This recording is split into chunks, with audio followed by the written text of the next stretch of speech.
construite en Yo tout le 20 monde, ans. c'est Pourquoi Enzim 20 ans et et pas plus? aujourd'hui Parce que c'est la durée voilà, on est en de train Khéops. de Et si c'est vraiment son manger tombeau, des et ben la chips. construction n'aurait pas pu durer plus longtemps que son règne. 20 ans pour empiler 2 millions de blocs de pierre, pesant chacun entre 2 et 10 tonnes. C'est bon pour vous? Alors il y a des C'est stats pas très assez connues ou et quoi? impressionnantes qui montrent que si c'était Ne vraiment montre le cas, pas si que ça avait c'est vraiment trop été bon. fait en 20 ans, à raison de 12 heures de travail par jour, tous les jours de l'année, ça Ça a représenterait un bloc extrait, attitude taillé grec et mis à sa chinois place comme ça. toutes les 2 minutes 30.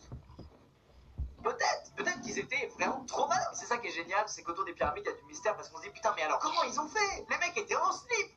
Bon, revenons à nos cailloux là. Il y a 2 millions de blocs et il a bien fallu les trucs quelque part ces blocs. Et ils sont pas allés les chercher autour de la pyramide, ils sont allés les chercher dans des cavernes de granit à des centaines de kilomètres au sud de la pyramide. C'est-à-dire qu'ils allaient extraire les pierres là-bas et qu'ils les transportaient sur plusieurs centaines de kilomètres. Et ils ne connaissaient pas la roue. Alors il y a plusieurs théories sur la façon dont ils ont transporté ces énormes blocs de pierre sur des centaines de kilomètres. La première montre qu'ils auraient utilisé un traîneau de halage en bois qui faisait glisser sur le sol à l'aide de cordes en chanvre. Il fallait donc aménager des voies sur de très grandes distances et surtout une fois arrivé vers la pyramide, construire un chemin pour amener les pierres en haut de cette dernière. Sauf qu'il y a une autre théorie qui vient contrer cette théorie-là en montrant que les chemins permettant d'acheminer les pierres vers le haut de la pyramide se seraient affaissés peu à peu à cause du poids des pierres et donc il aurait fallu les reconstruire pas mal de fois. Mais tellement de fois sur 20 ans que ça aurait demandé autant d'efforts de construire les chemins que de construire la pyramide. Le tout toujours en 20 ans. Donc ça fait beaucoup de choses à faire quand même en 20 ans. Putain, aujourd'hui, on pense que leurs seuls outils étaient les suivants: un burin de cuivre, un maillet de pierre et des cordes. Ils auraient fait ce truc-là avec ces outils-là, comme nous, avec les outils et les technologies d'aujourd'hui. Il nous faudrait 25 ans pour la construire et le travail serait beaucoup moins précis que ce que eux ont fait. Pourquoi pas? C'est peut-être un beau casse-tête. Peut-être qu'ils avaient vraiment que ces outils-là et qu'ils étaient juste beaucoup plus malins que nous. De toute manière, garde en tête qu'aucune théorie n'est prouvée, mais qu'il y a juste des théories qui paraissent plus vraies que d'autres. Mais rien n'est prouvé, donc on peut tout imaginer. C'est pour ça que j'adore les pyramides. Alors, il y a aussi des sites autour des 3 pyramides où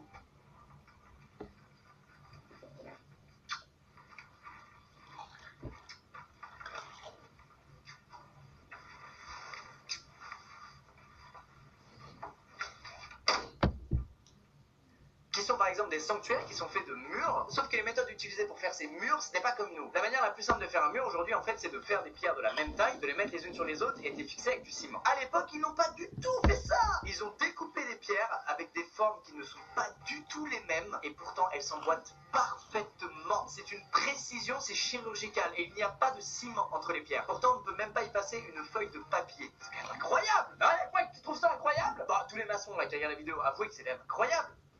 J'essaie de me rassurer. On l'a vu, la pyramide a été construite à base de 2 millions de blocs de formes et de tailles différentes. Et le fait que ce soit hétérogène, ça permet tout simplement à la pyramide de résister au séisme. Elle a traversé des milliers d'années, des séismes, on en a connu. Et pourtant, elle est encore là, en état magnifique par rapport à son ancienneté. Pourtant, les égyptologues et historiens nous disent que les Égyptiens ne connaissaient pas l'antisismique. C'est-à-dire cette science qui permet de résister au séisme, au tremblement de terre, au mouvement des plaques tectoniques. Comment ils ont fait alors? Autre point, dans ces fameux lieux qu'il y a autour des pyramides, on trouve des pierres dans lesquelles il y a des coupes vraiment nettes. Qu'on arrive aujourd'hui à faire avec nos outils modernes, donc des scies qui tournent extrêmement vite, qui sont extrêmement solides, etc. Donc je connais pas trop le taillage de pierre, mais voilà, je sais qu'aujourd'hui on arrive à faire des coupes assez nettes dans des pierres très très solides. Mais à l'époque, je le rappelle, ils avaient ça.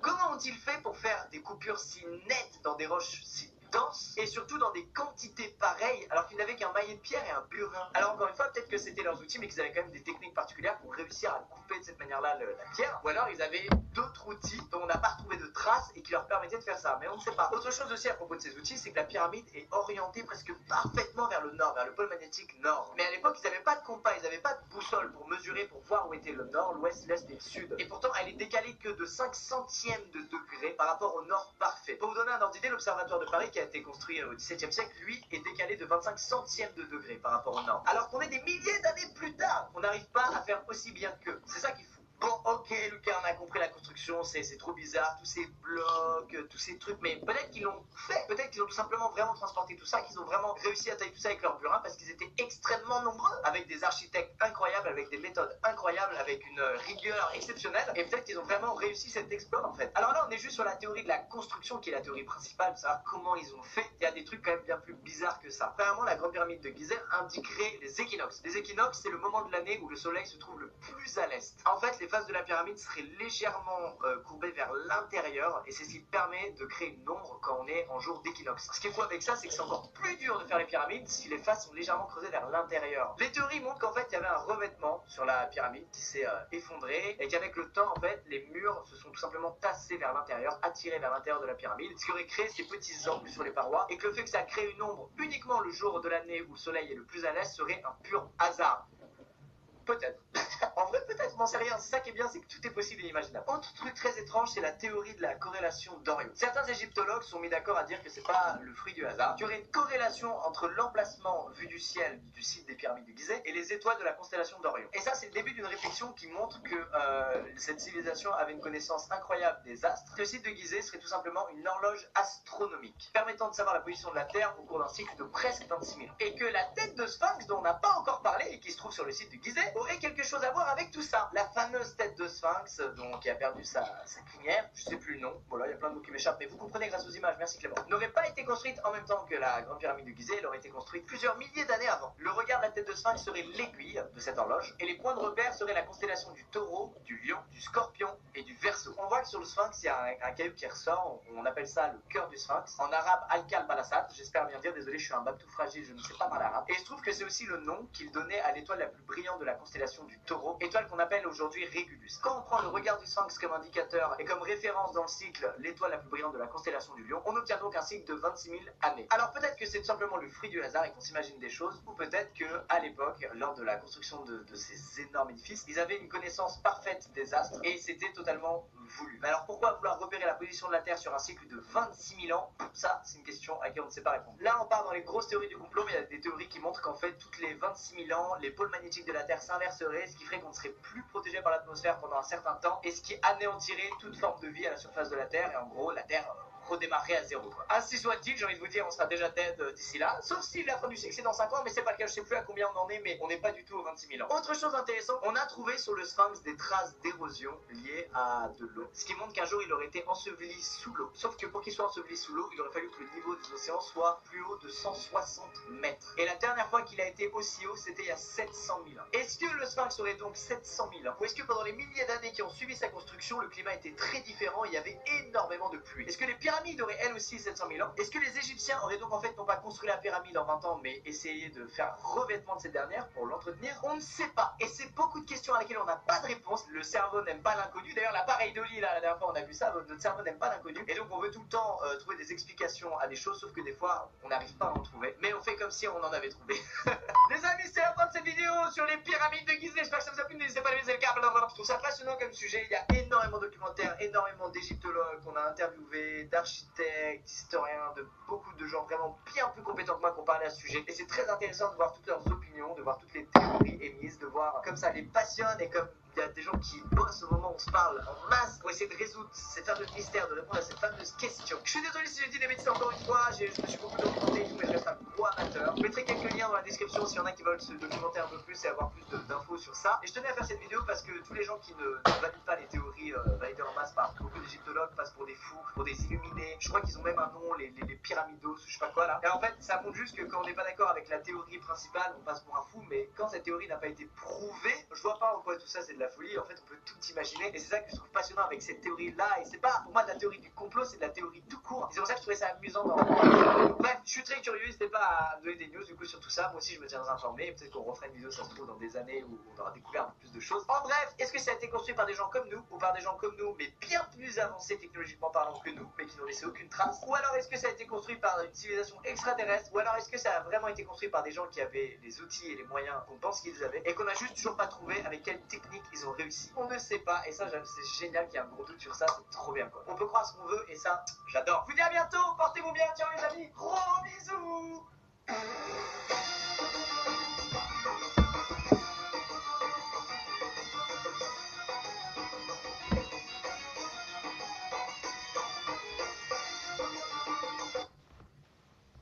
Salut tout le monde, c'est Polo, bienvenue sur Fortnite Battle Royale. Et c'est le moment de ce jeu magnifique où nous allons plonger sur le territoire, chercher un gun afin de tuer tout le monde et se faire tuer. Ouais, parce que ça va dans les deux sens. Alors aujourd'hui, ce qu'on va faire, c'est jouer avec le bonhomme de neige en mode, attendez une seconde, coup de pompe à 50. Voilà, donc en gros, c'est 50 des 50 avec des fusils à pompe. Ouais, c'est ça. Anyway, on y va les amis. Mister Bonhomme de Neige en rapport, on passe en T-Springs et je crois que je serai seul. Yeah, sûrement. Les ennemis sont déjà arrivés à destination, mais ce n'est pas si grave que ça. Oh, il faut juste que je me dépêche, brothers. J'ai vu son shotgun, c'est pas beau. En plus, il y a bu une potion, non, deux potions. Ok, combien de potions? Non, il y a 100 vies sans shield. Ok, ah ben ouais, je peux me défendre.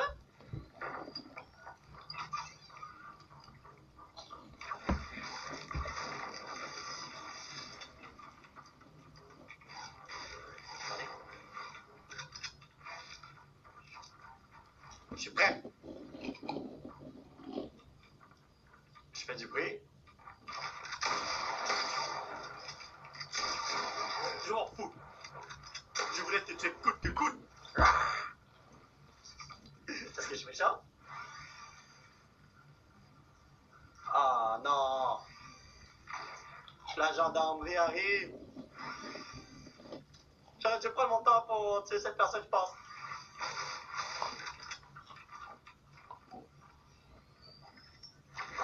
Let's go. Ah, je croyais que t'avais fait un trou ici. Ah ben non, c'est vrai, t'as sauté là, c'est vrai. Ah, ça me donne pas de bonne, j'ai pas de vie.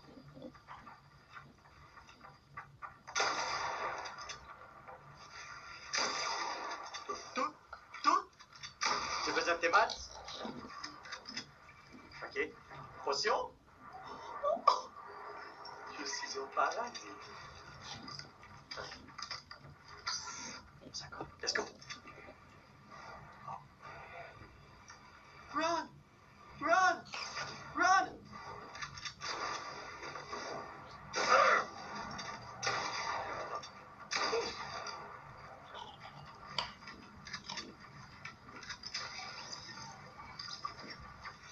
Oh! Attendez. Oh, what's your gun? Let's go! YOLO!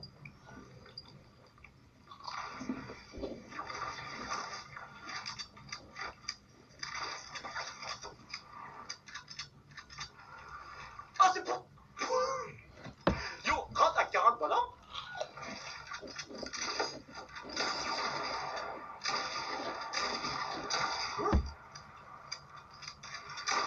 Merci pour le backup, frère. Oh, regardez les maths que j'ai. What? What the hell?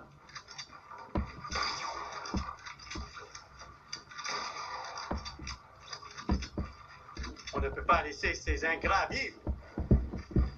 C'est une blague, bien sûr.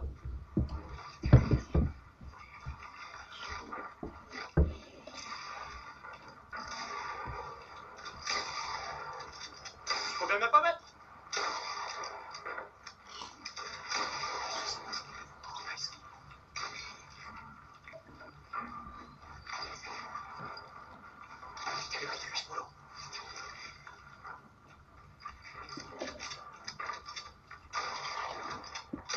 Oh, je voulais faire headshot.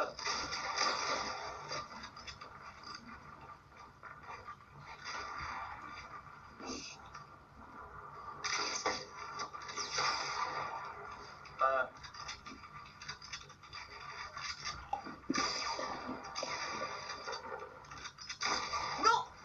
Oh, mais c'est vrai, j'ai un jetpack!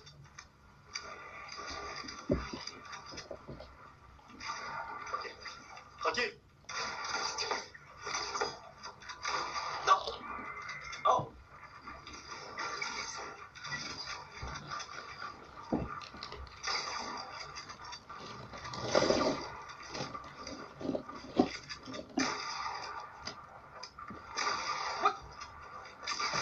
Putain, moi j'ai mangé tous les chiffres. Ok. Ah ouais, un foulard. Hein. On s'est abusé!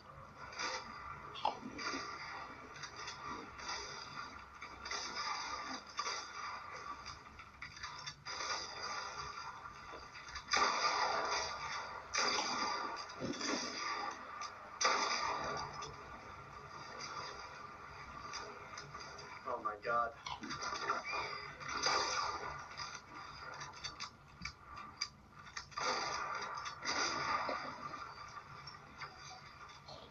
Tout le monde a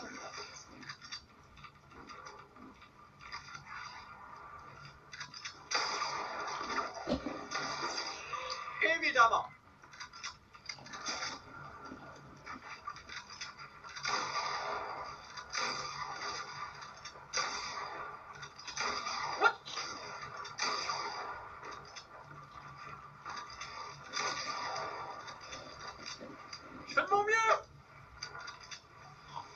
Oh non. What?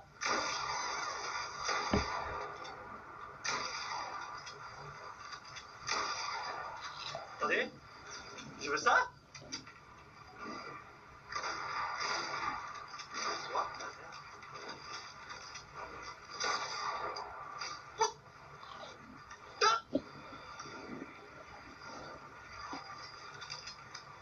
Ok. Non! Come on! Ah! I'm out of here! Woohoo! Woohoo! En plus, il y avait un des bonhommes qui était presque là. Yo, j'ai tué 10 bonhommes à moi tout seul, puis on est encore 25-25. Est-ce qu'il y a une erreur? Je crois qu'il y a une erreur. Oh, non, non, moi je me suis pas d'accord oublié ça.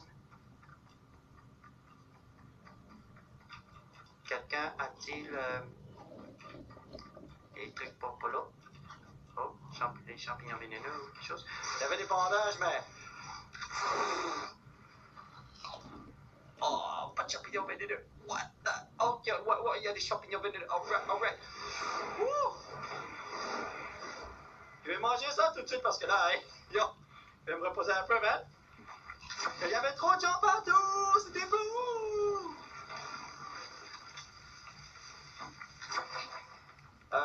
Est-ce que je change ça? Nice! Ok. Il y a sûrement des potions autour d'ici, s'il vous plaît. Oh non, il n'y a rien. Bon ben, 21, 23, 20, 22, il faut que je retourne au combat. Mais je peux pas le faire si je n'ai pas de maths. Vous avez vu à quel point les maths sont importants, c'est crazy, oui. Le jetpack aussi c'est important parce que si je fais des build battles, il faut pouvoir s'enfuir. Il faut vraiment que je trouve des grenades, comme ça je peux les lancer sur les gens que je vois tout en bas là, quand je fais des build battles que je suis tout en haut. Donc, je sais pas si vous vous rappelez, à un moment donné on avait vu 2 bonhommes en train de faire leur con à terre. Oh non. Ok, en haut de la montagne, I need to go. Oh non. Il y a un tueur.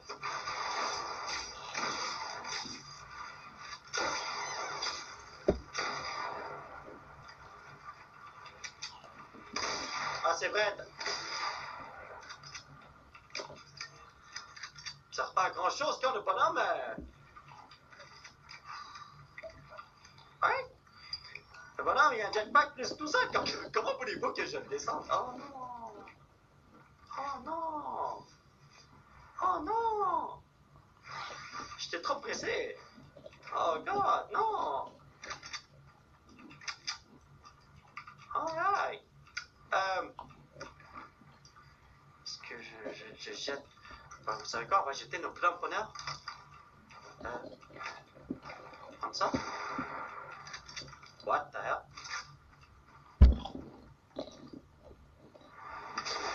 Imaginez que je tombe et je meurs. Oh boy. J'ai juste une trappe avec moi. What the hell? I need to go. Je vais venir t'aider, frérot. I got you. Wow, ok, yo, j'ai vraiment tiré comme une boule. Mais peut-être non. Moi, je vais chercher le kill.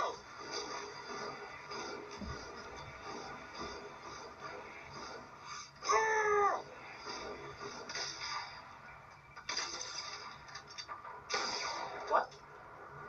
Ah.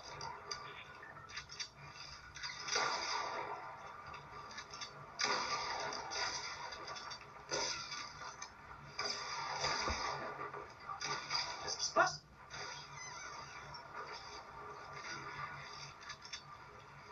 Oh, mon poteau m'a sauvé! Ah! Ok! Yo! What the hell, brothers? Il reste encore... Oh, là, des bonhommes, yo! Let's do this!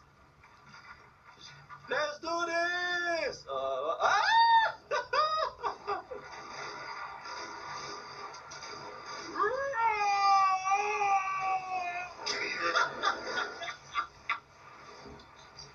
Ok, vous savez quoi?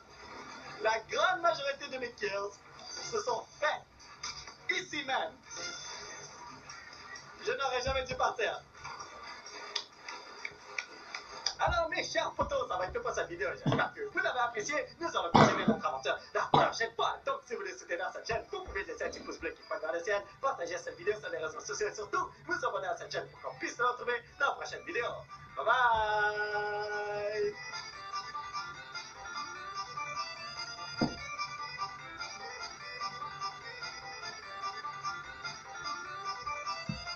Ciao tout le monde, peace!